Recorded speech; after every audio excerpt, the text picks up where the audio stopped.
6:46 now, turning our attention to business news, and we bring in Jen St. Dennis. Good morning, Jen. How are you? Good morning. I'm doing well. All right, so you've got a couple of very interesting topics. What are we leading with today?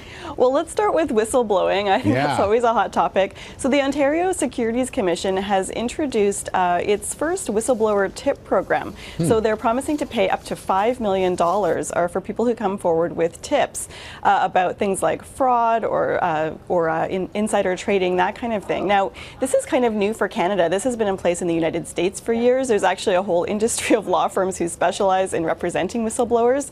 But the Ontario Securities Commission is hoping that this $5 million figure will be high enough to kind of incentivize these executives who are high up in these organizations to come forward and maybe suffer the consequences of losing their big paycheck.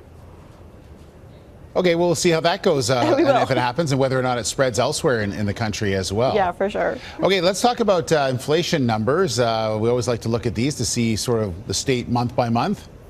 That's right, yeah. So now this is actually kind of good news for consumers because inflation is actually at kind of a midpoint, at 1.5%, so not too low and not too high, but grocery prices have actually not been increasing as much as they have been. So as you'll recall, back in January and February, we had the great cauliflower crisis. We had vegetable prices, especially in British Columbia, were going up by a huge amount, by 26% in one month in February.